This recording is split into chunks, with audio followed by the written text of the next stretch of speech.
Pomaže Bog svima, dobrodošli na kanal Zrno Tamjana. I večeras ćemo čitati malo duše korisnog štiva iz posebnog izdanja časopisa misionarske škole Sveti Jovan Kronštatski Berkasovo. O molitvi. Počet ćemo o tome šta znači materinska molitva. Materinska molitva sa dna mora izbavlja. Ovu poslovicu sigurno znaju svi, no veruje li bar većina da ovo nije prazna leporečivost, već savršena istina potvrđena kroz mnoge vekove bezbrojnim primerima. Otac Pavle, monah, ispričao je slučaj koji mu se nedavno dogodio. Mene je ovaj događaj zaprepastio. Zato ću ga ispričati da bi svi znali o čemu se radi. Na ulici ocu Pavlu prišla je nepoznata žena i zamolila ga da dođe i ispovedi njenog sina. Rekla je adresu. Ja sam se vrlo žurio, priča otac Pavle, i toga dana nisam uspeo da odem. A pravo govoreći zaboravio sam adresu. Sljedećeg dana ona me je opet srela ujutru, vrlo zabrinuta. Uporno me je molila i preklinjala da odmah krenem do njenog sina. Nisam je ni zapitao zašto i ona ne pođe sa mnom. Popeo sam se uz stepenice i zazvonio. Otvorio je mladić, vrlo zapuštenog izgleda, i odmah se moglo vidjeti da je pijan. Posmatrao me je drsko, jer sam bio u odeždi. Pozdravih ga rekavši, vaša majka me je zamolila da dođem kod vas. Mladić se isprsi. To je laž. Moja majka je umrla pre 5 godina. Na zidu je stajala njena fotografija. Ja mu pokazah na nju govoreći, ova žena me je zamolila da te posetim. A on će izazivački. Znači vi ste sa onoga sveta došli. Ne, odgovorih, upravo sa ovoga sveta. A to što ti kažem ispuni, sutra ujutru dođi u hram. A ako ne dođem, dođi, majka tako moli, greh je roditeljsku reč ne poslušati. Sutradan on je došao. Na ispovesti se tresao od ridanja, govoreći da je majku isterao iz kuće. Živela je po tuđim kućama. Uskoro je umrla. On je saznao da je umrla, ali nije ni išao na sahranu. Toga dana uveče posljednji put sam se video sa njegovom majkom. Bila je vrlo radosna. Mnogo se zahvaljivala i rekla mi je da je njenom sinu oprošteno, jer se pokajao i ispovedio i da se ona sa njim već videla. Ujutru sam pošao na njegovu adresu. Susedi mi rekoše da je juče umro i da je odvezen u mrtvačnicu. Evo to je bila priča oca Pavla. Ja grešni razmišljam. Znači majki je bilo dano da vidi sina sa mesta gde je bila posle svog zemnog kraja. Bilo joj je dano da zna vreme smrti svog sina. Dakle, i tamo je njena molitva bila tako silna, da joj je bilo dano da se vaploti i zamoli sveštenika da ispovedi i pričesti nesrećnog raba Božijeg.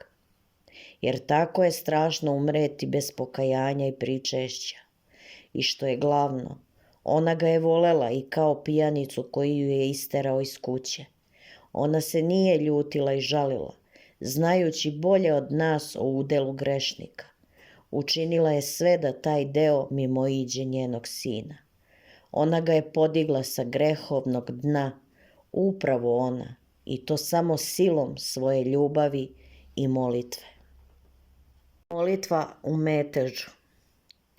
Ali kako možemo da se molimo u stanju uznemirenosti? Voleo bih da navedem nekoliko primjera i pokažem da je to moguće.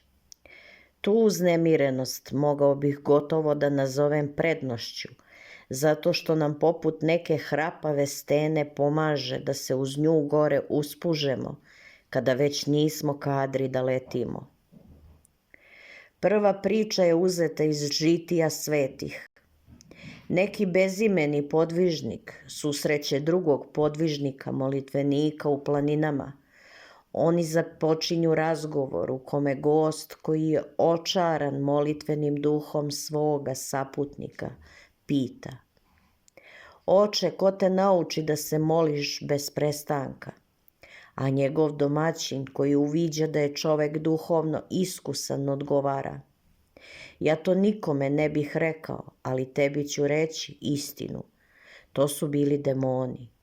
Gost onda reče: Mislim da te razumem, oče, ali da li bi mogao da mi to podrobnije razložiš tako da te ne shvatim pogrešno? Ovaj mu ispriča sledeću priču. Kada bejah mlad, bejah nepismen i življah u malom selu u ravnici.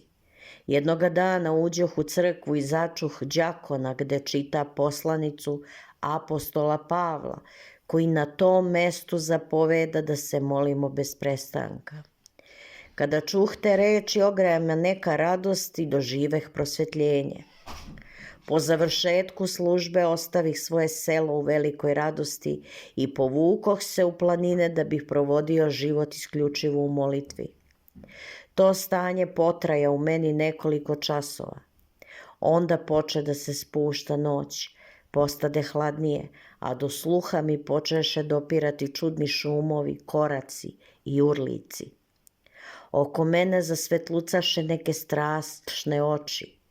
Zverovi izlažahu iz svojih jazbina da love plen koji im je kao hranu Bog naznačio. Ja se prepadoh i ukoliko senke postajahu dublje, moj strah bivaše sve veći i veći. Čitavu noć proveduh u užasnutosti koraka, prasaka, senki, užarenih očiju, od svesti o svojoj bespomoćnosti, znajući da nemam kamo da se okrenem za pomoć. Tada počeh da vapijem Bogu, samo onim rečima koji me dolažahu na um. Isuse, sine Davidov, pomiluj me iako sam grešan. Tako prođe prva noć. Ujutru moji strahovi iščezoše, ali bejah ogladneo. Hranu potražih po grmovima i livadama, no teško mogah da utolim glad. A kada sunce opet zađe, osetih da se užasi noći vraćaju. Počeh u vapijanju da izgrcavam Bogu svoj strah i svoju nadu. Tako prođoše dani i zatim meseci.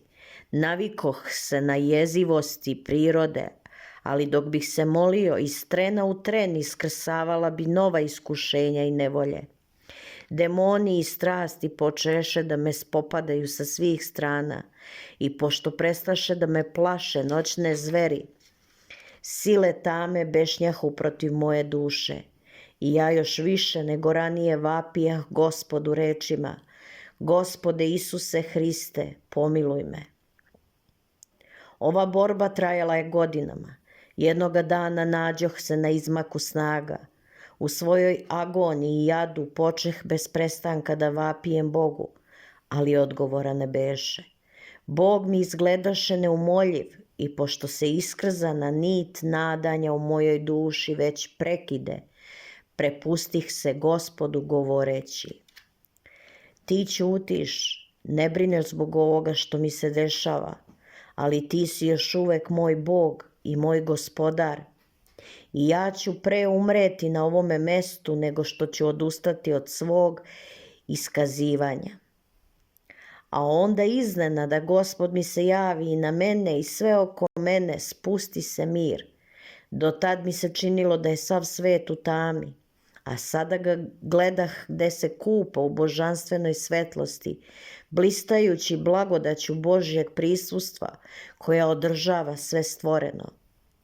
Tada u bujici ljubavi i blagodarnosti uskliknuh Bogu jedinu molitvu koja je izražavala sve u meni: Gospode Isuse Hriste, pomiluj me grešnog. I od tada u radosti i stradanju, iskušenju i borenju ili u času kada me pohodi mir, ove reči mi svakad izbijaju iz srca.